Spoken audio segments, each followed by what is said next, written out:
Hello, everyone. Welcome to the Power Man Podcast. My name's Rory Paquette. I know you know that. Just love to remind myself about how grateful I am to be sitting in this chair. Folks, you have done such an amazing job, especially since we went to content 7 days a week. You guys have just blown the doors off. I've been so supportive. I cannot thank you enough. And all the DMs that you have sent me, I am working on them. I promise I'm going to get through all of them, but you guys have had a lot to say. So you give me a second. I respond to everything myself. I don't use, any service for it.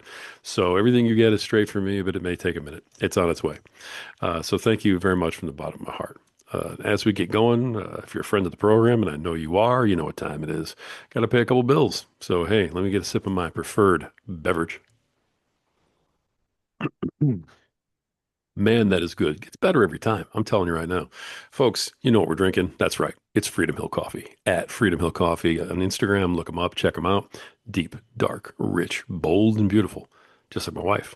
They brew a mean cup of Joe. It's an absolutely fantastic thing they do. They do all the right things for all the right reasons, including supporting veterans, which you all know is huge for us here at the Power Man Podcast. If you're a veteran out there, I want to thank you and your family for your service. Folks, we love you, and we're very glad that you were able to find a home here with us at the Power Man.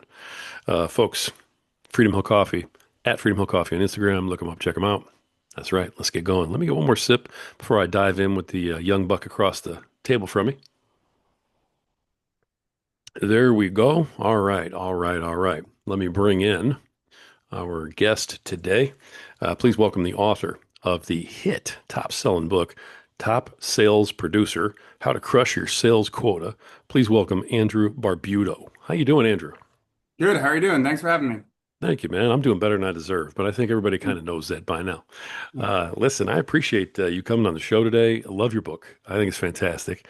And we have a lot to kind of dive into. But before we do that, let everybody know, who is Andrew Barbuto? What makes you tick, man? What's your story? Yeah. So, I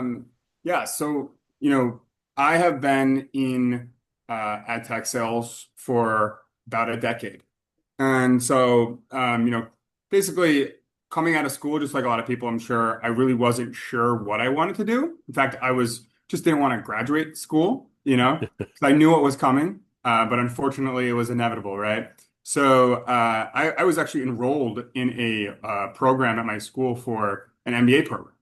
But really, if I'm being honest, it was pretty much just to extend my college experience. I still wasn't 100% sure what I wanted to do. But I needed an internship to like in between graduating and the program. So with my dad's help, I was able to get a an internship as a sales intern at a digital media company called Zaxxas. And as I was doing that, I realized that this seemed like a much better fit for my career, something that was very interested in, and which is sales and specifically in the digital media space. I was going to go back to school for HR just because they had no marketing programs. I studied marketing in school. So basically, I once I've come to the end of it, I asked my dad. I said, "Listen, if I think this is the right career move for me, and so I know that you already paid the deposit on my apartment, but if you allow me to get out of it, I won't ask you for another penny for the rest of my life." And he agreed to do it, and so I took a job at the company. But when I went to the manager at the time, I said, "All right, I'm ready to join. I feel like this is a great fit for me. I'm ready to go into sales." And she basically was like, "That's not how it starts. That's not how it works. You got to start from the bottom, and then in a few years from now, maybe you can work your way back into sales." And that's just how it is in B2B, like complex sales. So I said, I sucked it up. I said, "All right, I'll make my way back there, in a few years, sooner than you think." Took the role as an associate, worked my way up, really learned the ropes, did a ton of grunt work in the beginning, but I used that time to really learn the ins and outs of my industry. And just a few years later, I was able to work my way back onto the sales team. And from there, I'm not going to lie, it was a struggle. Just like anybody starting a new sales job, it's really difficult, especially since, in my industry, there's just very little sales training. You basically have to learn on your own. So I did that. I learned a lot through self-teaching and learning and trial and error, and read a lot of sales books.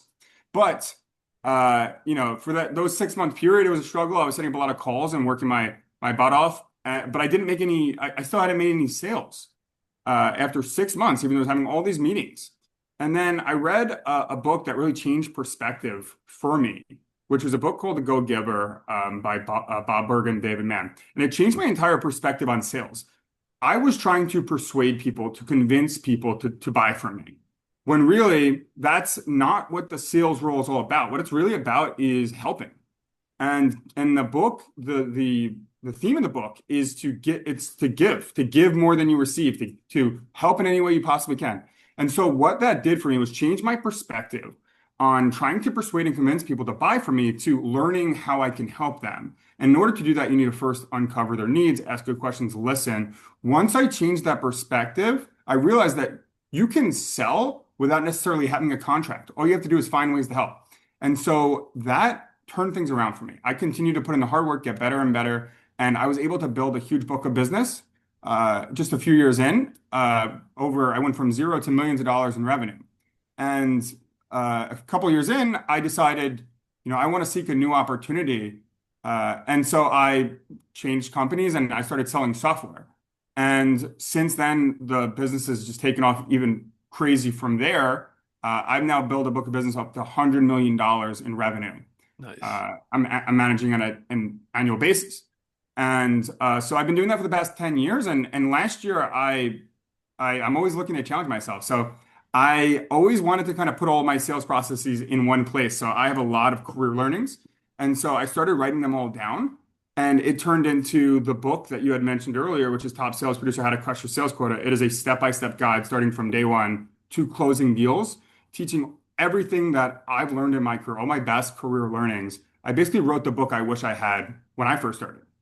And that kind of brings us to where we are today. I've been for the last year, I'm still an individual contributor at a ad tech company, but I also have the book, and I've been doing a lot of promotion for that book and trying to, teach young salespeople and salespeople in general some best practices, some of the things that I've learned over my career, so that others can be successful as well. Nice. Nice. And that's a pretty big number you just threw around there, man. Yeah. I love that. I love that. And so, I mean, I've talked to several folks who are, top producers in their field. I've talked to some sales guys.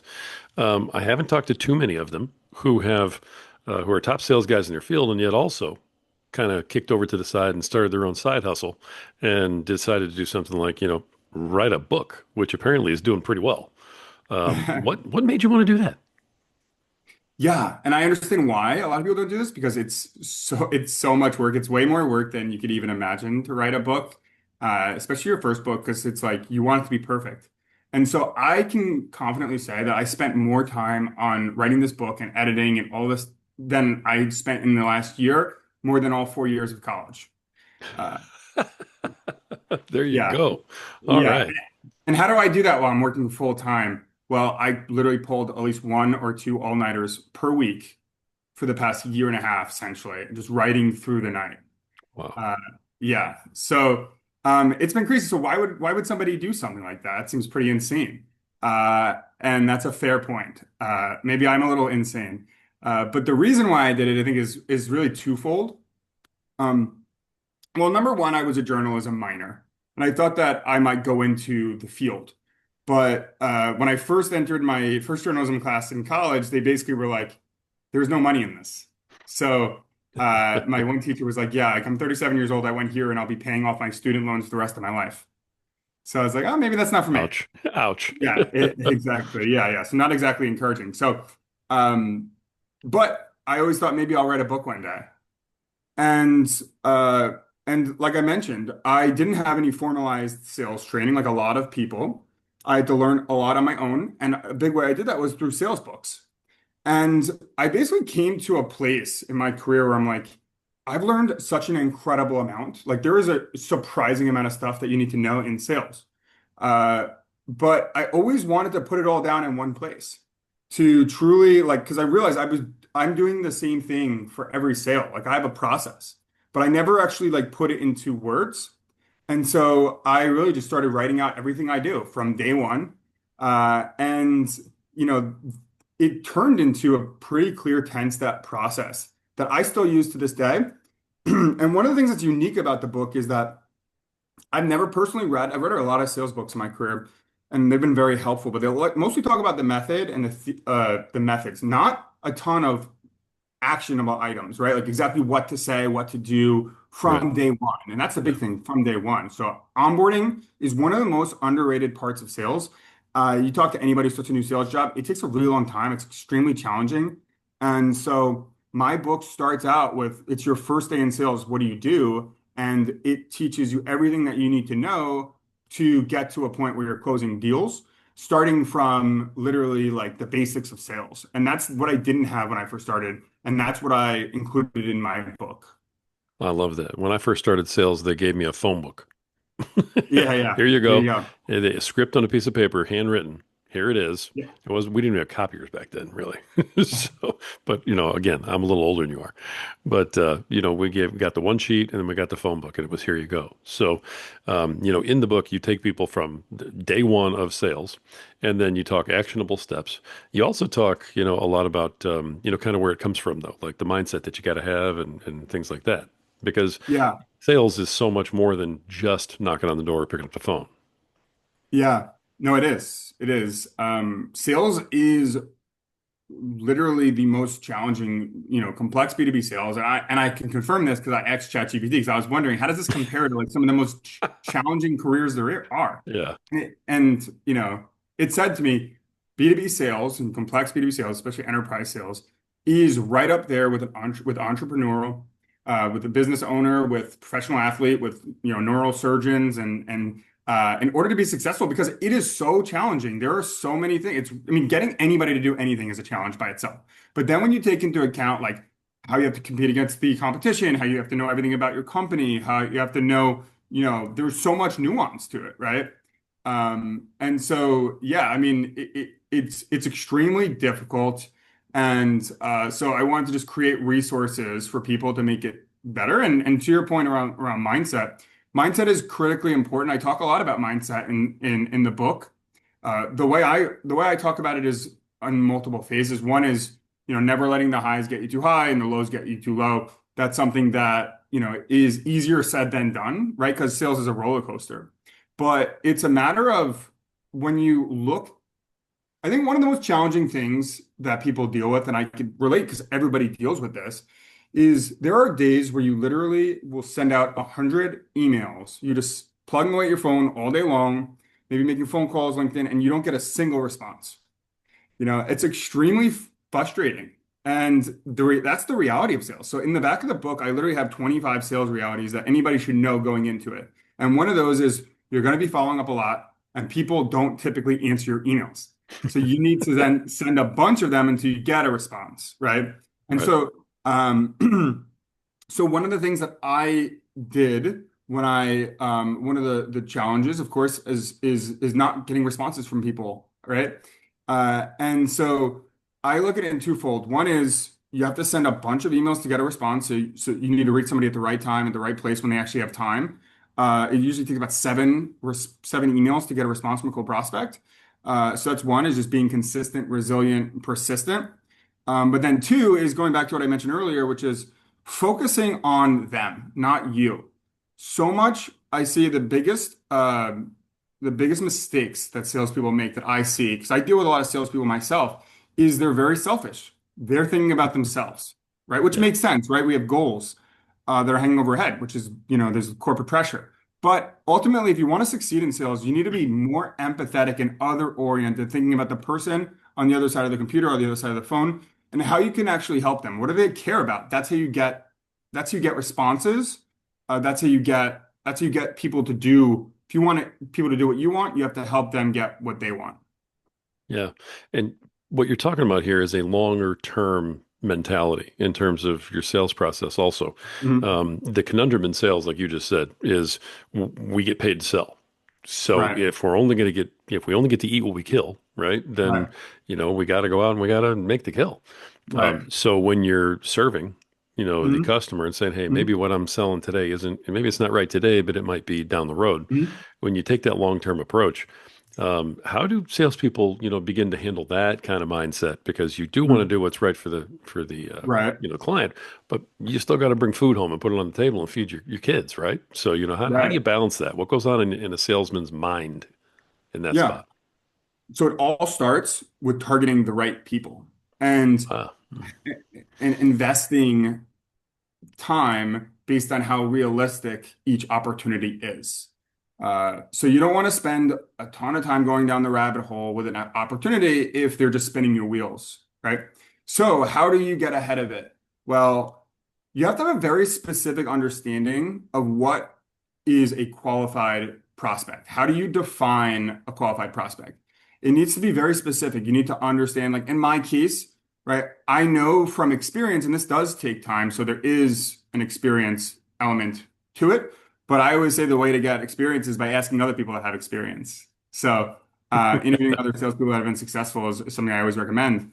But to have a really truly understanding, like, okay, what is the most likely, like, what are the characteristics of this prospect that would make them most likely to work with me or not? How realistic is it? And so there are factors like are they using one of your competitors? What does their tech stack look like? In my industry, like I said, sure. if their budget's tied up in another contract that's duplicative, then chances are they're not going to work with you, and you should not spend as much time on them, right? So being able to distinguish between somebody who's truly qualified, where there's a real opportunity, and somebody who's not, is a key element of that longevity part of it, right? Because if you're calling on somebody and they're gonna work with you eventually, it's worth your time. But if you end up spending all your time on something and there's never actually going to be an opportunity to partner together, then you've just wasted a ton of time and you're not going to be able to succeed. And I'll give you a quick example. So a couple years back, I had a demo with a prospect and it went really well. In fact, it went so well that this never happens, but the prospect said, like, send me a contract. I'm ready to move forward. For the next 2 years, this prospect essentially ghosted me. Like, for all intents and purposes, like it would every now and then they would respond like, I'm still working on this, But for the next 2 years, I sent them, and I counted this up because I was curious when I was writing my book, 87 emails over the next 2 years. And that included gift cards, it included, proposals, it included video calls around the holidays, stuff like that. And out of those 2 years, I only got 9 responses. And I would reach out to them every couple weeks with something of value. And the ninth response was a contract signed. And they said, thank you for following up. Thank you for all of the value that you sent over the last 2 years. I know I didn't always respond to your email, but I always read them. And I was just going through a transition in my business. But as soon as the time was right to work with you, you were the first person I was always going to call. So even though I didn't get any responses, they were still reading my emails and they still found value in them. So the reason for me telling that story is that, like, staying with it is always worth it if you're providing value, as long as there's a real opportunity there. And you want to allocate your time based on how qualified and realistic each opportunity is. I love that because 99.999% of the people in the world would have said, all right, they're not going to buy and just forget it. Hmm. Yeah. But you decided that they were a prospect and you were not Hmm. going to let go of that no matter what. Hmm. Hmm. Yeah, because they had all of the qualities that I know make a qualified prospect. Like I have very good understanding of what who exactly we can help. All of the attributes. And they showed interest and they didn't say I'm not interested, right? They just said now is not the right time. So in order to stay top of mind, I would stay in touch every couple weeks until the timing was right. And that's the approach that I think is important to take. Reach out to a lot of qualified prospects, fill the pipeline, always, cast a wide net, but be very targeted. So that way you avoid scenarios where they're just using you or what have you. And I've got plenty of those too as well. I love that. There's that old adage in sales that, no doesn't really mean no, it means not yet. Yeah, or But no the for now, fact, not no forever. right, no, exactly. But that really only applies for sure if you do what you're talking about and you do that front end work and you check the boxes and you know they're a prospect and they fit the parameters, then Hmm. that applies. Exactly. Yeah, Right, right. beautiful. That's so important. And I think that's something that's under appreciated because I get emails all the time, just like I'm sure everybody does from salespeople, right? And I'm not the person that could buy from them, even if I wanted to, you know? And it's like they're just targeting the wrong people. I'm not going to spend the time to answer them because I'm not their target audience. So you need to know who is your target audience, who can buy from you. That's how you increase your odds of getting a response. That's how you know you're not wasting your time by emailing people all day because you're honing in on exactly who, could buy from you if they're in market. Nice. All right. Now, these rules that you subscribe to, and these practices, and all the things that you put in the book itself, you called the book your side hustle because it was Yeah, something that you're doing, right? That's completely different than your actual sales business, right. and it's for you, and it is technically on the side, right? Yep. Um, I'm curious because I know that when you publish a book, it's like starting a whole new business because you have to like learn a whole different way of marketing and selling and everything else. Mhm. So, did you take these principles that are in the book Yeah. and then use them to make and produce and sell the book? Yeah, that's a great question. And the answer is yes. Uh, Love it. I did, I've reached out to thousands of people to try to promote the book. Using the same tactics that I use in my day job, which is often using LinkedIn Sales Navigator, using filters. Like I just have a different target audience now. My audience now is salespeople and especially in tech sales and younger sales folks, right? So reaching out, cold outreach to as many people as I possibly can, casting a wide net the same way that I do in my day job. It's just a different message, and it's resulted in sales. Is it the best use of time when it comes to promoting a book? That's one of the things that I think is worth discussing because there is a difference. There is a big difference, and this is something that I've realized, which is, with something like a book, it's a super low price, right? Right. It's a small consumer product, right? One, you need to sell a ton of books in order to make any sort of money. Right. Whereas you're selling something like software, you only need to make a few books or a few sales a year, right? So it's a big difference between trying to sell hundreds or thousands of books and making a handful of sales per year, big ticket items. So that's where I started to really understand like what is the major difference, and this is the big difference between my role and my doing my day job and doing this on the side is that yes, I use a lot of the same tactics when I'm direct selling. But I also had to think about, well, the marketing aspect of it, like actually promoting myself to a broader audience so I don't have to exclusively rely on the cold outreach. Because frankly, when you're reaching out to hundreds of people a week, just to try to sell some books, and you're also doing that in your day job, it can definitely catch up to you. I think I'm starting to get to that point where I'm like, what? I don't know if this is sustainable, because I'm handwriting all of these messages. So I've had to really think about like, okay, well, how else can I reach the masses? And so, doing things like creating content, putting out videos on YouTube, going on podcasts, right? Just like I've had to really learn the difference. This was, it's all tied together, except I didn't need to do this in my day job because I work at a company that does this. They have a marketing department, they have a brand already. They have all of these different factors that you need if you're starting your side hustle that you need to do for yourself. So I had to make a website. I had to figure out how to, film YouTube videos and edit them and create content regularly using Canva and stuff like that. I had to I had to find out how to create a personal brand and Yeah. have a logo and do all that stuff. And some of that stuff I've realized that I cannot do myself because it will not look very professional, you know? So yeah, so it's been a Right. really, I think it's been a really good learning experience. I really actually, all the stuff that I always wish that I knew, that I never actually knew because I never had a reason to, like building a website, now I know how to do. And so it's been a really great learning experience, regardless of whether this goes anywhere. I'm glad I have this knowledge now. That's great. And so, as you've been learning all of these different things about the book and so on, what have you found are some of the biggest differences? In what you have to do there versus what you have to do in your day job, other than like the size, of course. Well, yeah. So yeah, I think the biggest difference is trying to reach the masses as opposed to being hyper targeted, like trying to reach a handful of people and doing all of the marketing that falls outside of my responsibilities. So as a salesperson, you have to do a ton, and it is very similar to running your own business. The Right. difference is that you're only doing the sales part of it and the client facing part of it. So it's only the client facing elements.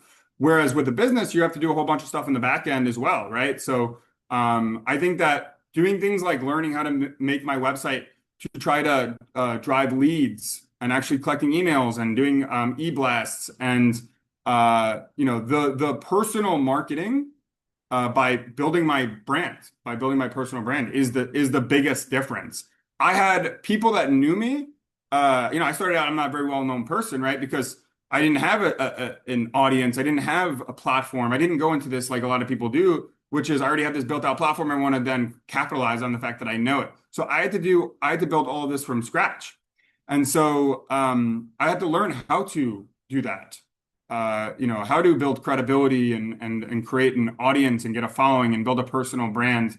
And again, it's been a really great learning experience. It's extremely difficult. We're living in an attention economy where everyone is so busy all the time. It's very difficult. And it is true that, attention is the currency of the modern age, right? Thankfully, we have AI, which has helped tremendously with learning a lot of these things because I don't know how I would have done it otherwise, to be honest. Like actually gives you step by step of how to do it and all the nuance that goes into it. There's no like coach, right?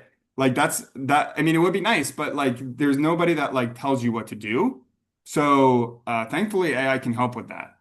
Nice, nice. Um, I, I love everything you're doing right now. I think it's great. Have you found that since you've written the book, that the book has helped you with your day job by maybe giving you more credibility or anything like that? Or I would say in a different way. What it's helped me with is to really solidify my processes. So like I Mm, was saying, like it was like, there's a method to the madness. We have a lot of responsibilities. We do a lot of things. And this helped organize my processes that I was already doing into a clear step-by-step process. I think it's really helped with just like organizing, okay, this is what I should be doing and all that. Like just like helped me be more methodical with my processes, which is a huge part of sales. Um, Aside from that, I mean, that's really been the biggest thing is just putting everything into a more like a organized process and like organizing my thoughts and stuff like that. Um, but it's different than my day job, although I do obviously have customers. I think this is also a big difference between me and some of the other like sales influencers. They're selling to salespeople like a lot of them are doing that as a day job, right? So like they work at companies like HubSpot or ZoomInfo or something like that, where their target audience is salespeople. I don't sell to salespeople. I sell to people that work at media agencies or direct advertisers that don't have sales roles. So it's not like it was just like an easy one-to-one. Now I'm mm, trying to sell my book to my customers. Like, yes, some of them do work in new business and I have good relationships. So a lot of them have supported me, but it's not just like a one-to-one translation. So there's not as much overlap as you might think between my day job, which is I'm selling to other companies that are true like B2B their media agencies I'm selling my software to them. Whereas with a book, I'm trying to then reach people that were in my position 9 years ago or that are struggling in sales. Because, like I said, tech sales is extremely difficult. And I'm now trying to reach an entirely new audience. So there's not as much overlap as would be nice to have. nice. I coach podcasters and I coach speakers and especially aspiring speakers who want to get on stage. And so, one of the things that I talk to all these folks about, a lot of the speakers especially have books. Kind of Hmm. like you do. And Hmm. so one of the things that I've always coached them about is, hey, if you have a day job where you're competing for a Hmm. client, like, if you're going in against a couple other salespeople, Hmm. with somebody, if you're the guy that can say, hey, I have a podcast, check this out, Hmm. because I'm that good, or if in your Hmm. case, you can say, hey, I wrote the book on being Hmm. a top salesperson. Hmm. Here it is. Have you had the chance to utilize that at all, or is that just a little too grandiose for what you're trying to No, trying to the, do? the, the I would like that would be nice, right? But my book is about sales, Mhm. and I'm not selling to salespeople. So, although I think it builds credibility, it's building credibility with a different audience. There's a different use case. The people I'm selling to aren't in traditional sales as much. They're more like Mhm. in client services. That's the big difference, right? Like I would be selling to other people that do what I do, right? Gotcha. Which would be considered my competitors. So it hasn't been as helpful in that scenario. Although I will say, like, I've met a lot of great people and I've been able to expand my network tremendously. Just not necessarily with people that I want to sell to in my day job. Sure. Now, did you self-publish or did you go through a publisher? I did a hybrid publisher. Okay. Um, I won't speak too deeply into it, but let's just say I will be self-publishing going forward. And I actually had to pull it and do it myself because I had a lot of troubles with that process. since Gotcha. I've done that, it's like I'm actually writing my second one because the first book was actually, it was too long at first. It was about both the pre-sale and the post-sale, which was just way too long to be, one book. Yeah. So I stopped writing the second half of it, um, which is the post-sale, like customer service, customer support, and just focused on the first part, which is the pre-sale.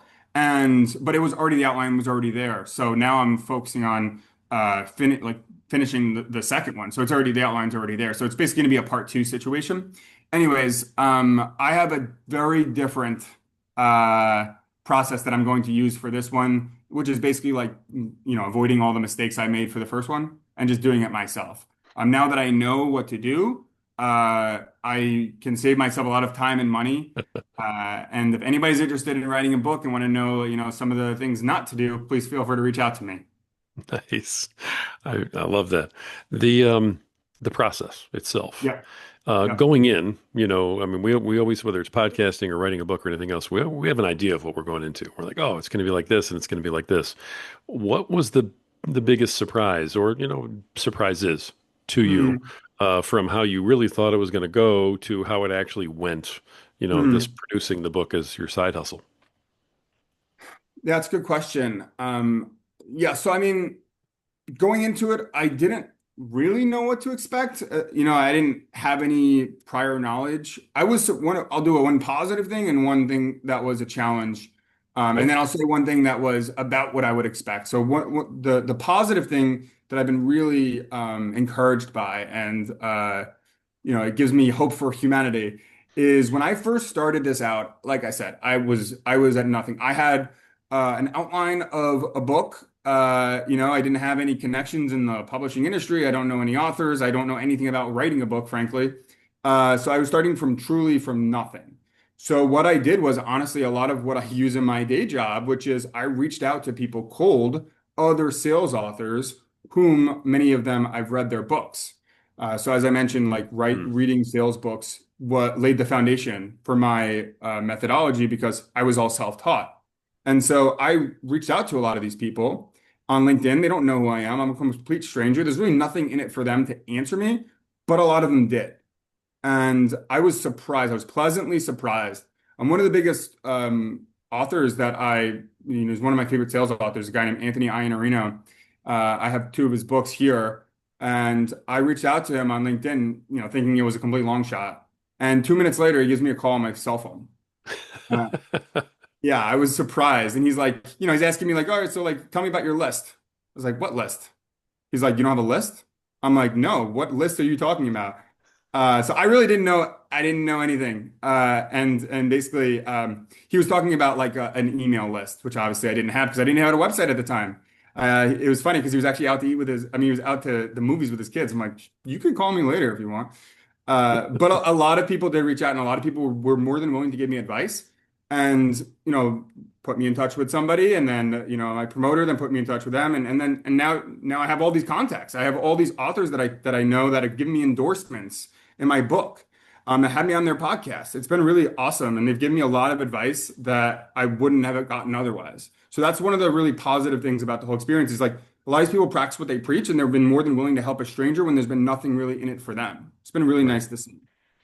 Yeah, there you go. Restoring your faith in humanity. I love Yeah. that. And you And we never all know need it. unless you ask, right? You got to ask. Just, You that's don't it. get things in life you don't ask for. 100%.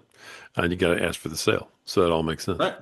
Yeah, yeah. Um, how has, trying to make sure I'm phrasing this right. In terms of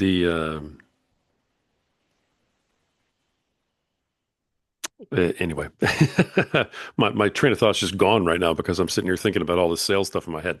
Um, as you have gone through this process again, like we're talking about, with producing the book,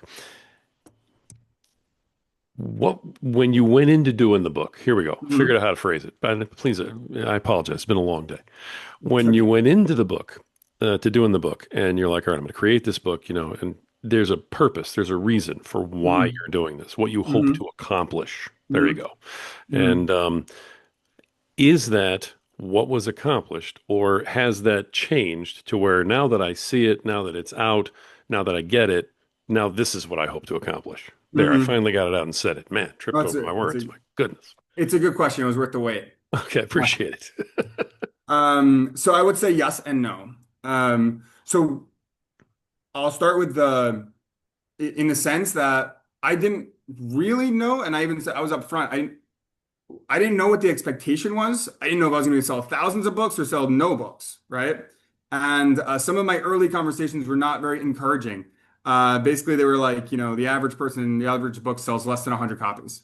And also, like everyone I reached out to is like, this isn't a moneymaker. Like, I hope you think this is going to make you like a retirement situation.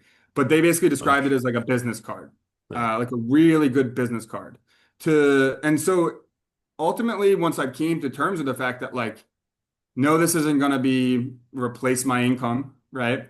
But it would help me build my credibility, build my personal brand, and basically like opportunities open up from that, to go from really nobody knowing anything about me to people reading my words and what I do and hearing about my success story. And I think that that's really powerful. So, plus, from really like the biggest thing for me was like, I'm so proud of the book itself. I literally spent thousands of hours on the book. And I said, I'm not kidding when I said that I probably spent more time on the book alone than my entire 4 years of college. And that's only in 1 year. So I feel like it's my best work. I really went all in. I put everything I have into the book, and I look at it as like my legacy, you know. It will live on hopefully longer than I do.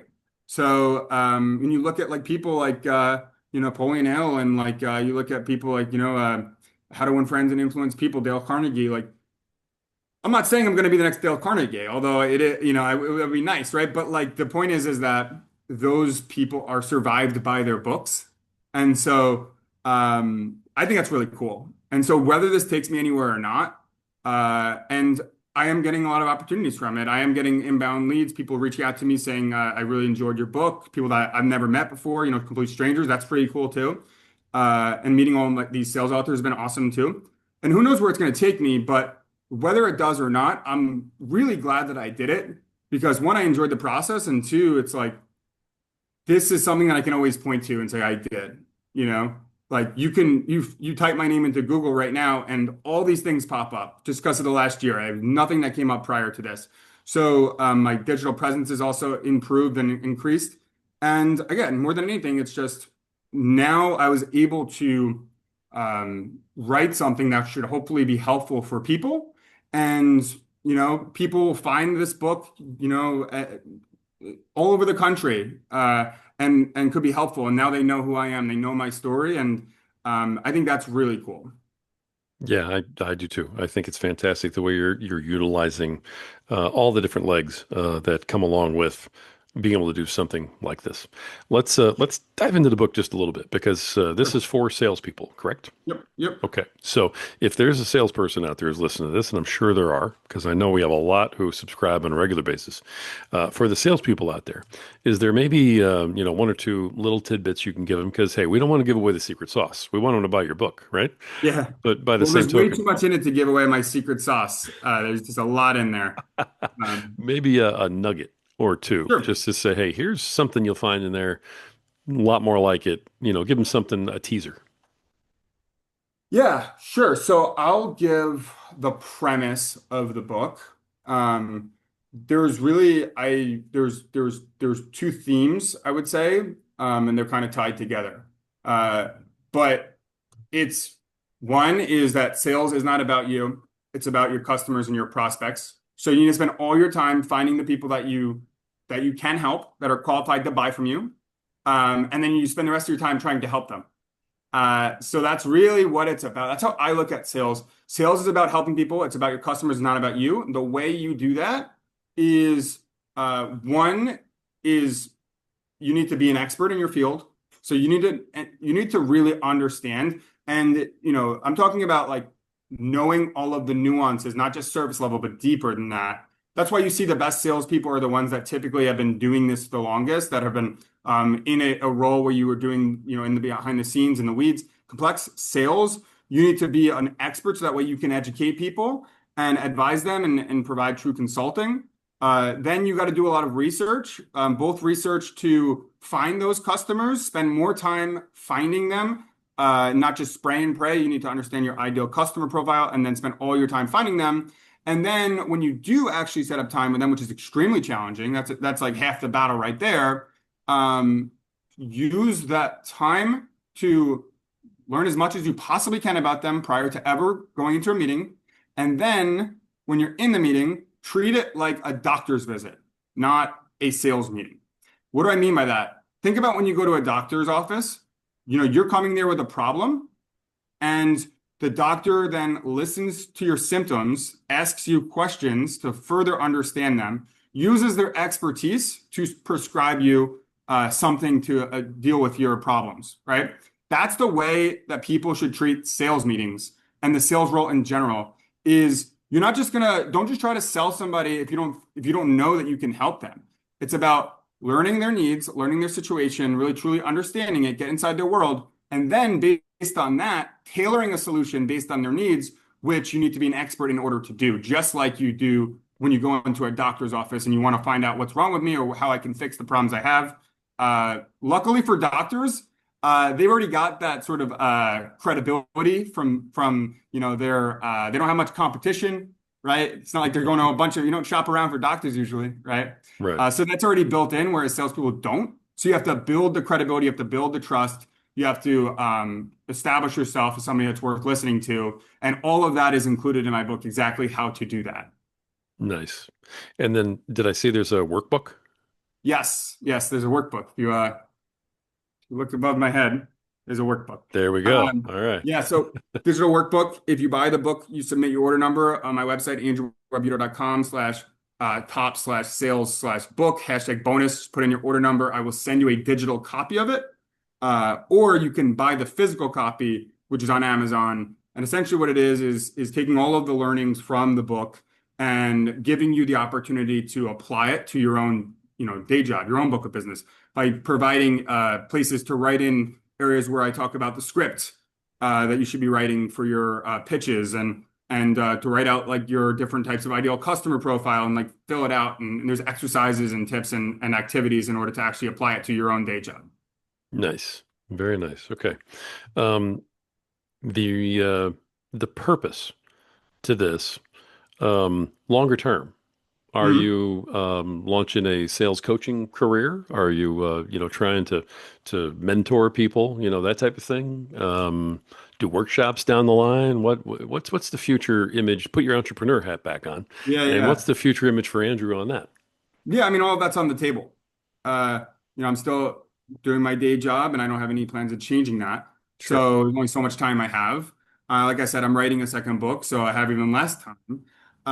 But yes, I mean, my goal is to teach others what I've learned, what has helped me be successful, and basically provide the type of sales training and coaching that people don't usually get because companies don't really invest in it usually. And it's basically like, all right, like I could save you a lot of time by avoiding all the mistakes. And also, my broader goal is to not to get like too high and mighty over here, but like there is a negative connotation about the sales role that people often have. And a lot of that is because of, movies like The Wolf of Wall Street or Wall Street or, when they talk about manipulation and boiler rooms. And then, used car salesmen and people have like a negative connotation towards it. And I think a lot of that is because of the fact that people aren't taught the proper way to sell. People are taught to sell very selfishly, where instead of looking at it like a job that is meant to help, uh, and they know this in theory, but in practice, it's not really done very often. And I see this all the time where people are reaching out to me and they're asking for something. They're reaching out for their own reasons, right? They're reaching out because they see their spend's not there, or because they want someone's business. They're not reaching out to try to help and try to understand if I have problems that they can help with. And this also, you see this in sales meetings as well. Go into a sales meeting and they just start pitching. They don't take the time to really understand whether that you can even help them or not. Right. That's the problem that you see, and that's giving the sales role a negative stigma.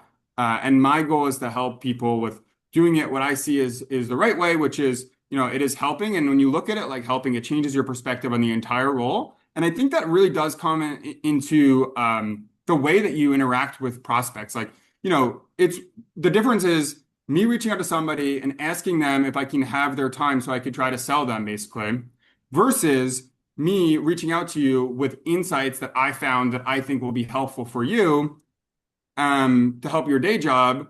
And then, by the way, I'm helping some of your other, competitors. Would you jump on a call to learn about how we're helping them, what's going on in the industry? That sort of thing is the difference in perspectives. Not enough people look at the sales job as truly helping, and they look at it more like, okay, what can you do for me? Nice. You got to give before you get in a lot of these Exactly. cases. Yep. Yeah, that's wonderful. Providing value, servant Mhm. leadership. I mean, these are awesome tenets that you're working off of. So it's really no surprise to me at all that you're as successful as you are, brother. So I love it. I really do. As we kind of bring things, around to a close here in terms of time and whatnot, I've really enjoyed chatting with you and hearing about the process of you writing the book for sure.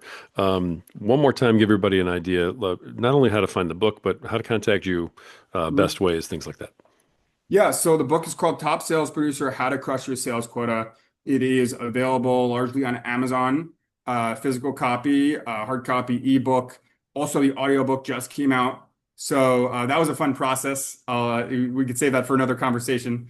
But yeah, so Top Sales Producer: How to Crush Your Sales Quota. Just you could, just like search for it on Amazon or Google. You can get it on Spotify, etc. for the audiobook. And then to contact me, you can connect on LinkedIn, Andrew Barbuto. You can follow me on my YouTube. I do my best to put out weekly B2B sales videos.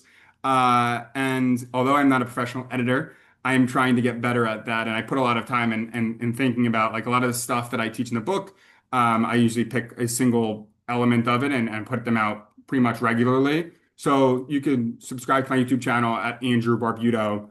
And then if you're looking for any free resources, I have a lot of useful tools, such as my meeting hack of how to secure next steps in 5 minutes. You can find that along with many more like prospecting guide, cold outreach strategy, etc. on my website, andrewbarbuto.com /resources.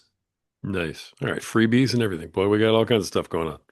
So, all right. That's wonderful. I appreciate it. As we wrap, I'm going to kind of give you the floor for just a minute here. And let me just kind of preface it with this. Is there anything I didn't ask you that you want to make sure you get out there today? Is there anything that maybe we talked about and you want to like double down on? Or maybe just a parting thought, piece of advice, nugget, something like that for the folks out there who are listening, whether it's about sales or whether it's about the entrepreneurship piece. Take it wherever you would like to go and give us your parting thought as we wrap things up. Sure, yeah. So number one, I've learned this and I'm still early in the process. But our careers, especially in a sales career, it truly is a marathon and not a sprint. So although we do have to, it's year to year, which is one of the more challenging parts of sales, is like every year it starts over. And there's so much emphasis on short term.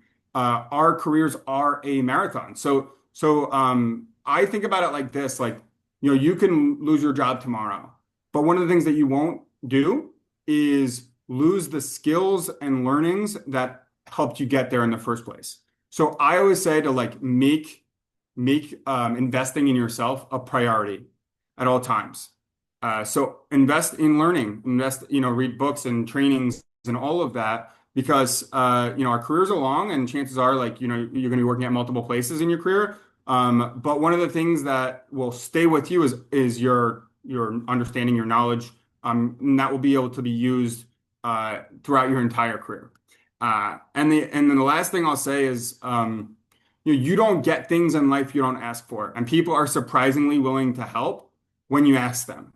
Like I said in the beginning, like a lot of people that were willing to help me, a complete stranger who had no audience, had me on their podcast. People that have big books, they wouldn't have never done that if I didn't reach out to them. And it was most likely more than once, right? So like a lot of people are busy. Just because they don't answer you one time doesn't mean that they won't on the second or third or fourth try. And this applies to so many things in life. When you're looking for a promotion, make it known, right? I wouldn't have got to where I am if I didn't raise my hand when I was an associate for an account manager role. I wouldn't have got the sales role if I didn't have a conversation with the VP of sales while he was still brand new and I was still early in my account manager role and was not qualified yet. I literally set up time with him and I told him like, hey, I picked his brain and I said, I'm interested in going to sales one day.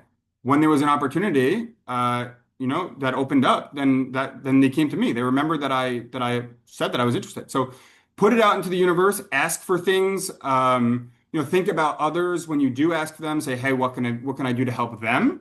And that will all come back to you. And just focus on the long term and invest in your own success and continuously improve. There's always more to learn. And hopefully they'll be as successful as you are one day. Fantastic. What a great wrap up, man. Yeah, and you just closed the sale right there. That was absolutely beautiful. Perfect. Way, Thank you so way to go, much. man. All right. Top sales producer himself and author of Top Sales Producer, How to Crush Your Sales Quota, Andrew Barbuto. Andrew, thanks for coming on, man. Sharing what you have. And yeah, I would love to have you back on, talk about some other aspects of this if you're willing. So we'll talk some more. Sounds good. Thanks. All right, wonderful. Folks, it's been another awesome episode of the Power Man podcast. And the reason that we bring such powerful men on here with these powerful messages is because we are absolutely united in hoping that you regain your power and that you are able to become a better protector, better provider, and a better leader tomorrow than you are today, a better father, a better husband, a better man tomorrow than you are today. And the reason that we want that for you is because you have value, because you matter. And at some point, you just have to believe it. Until next time.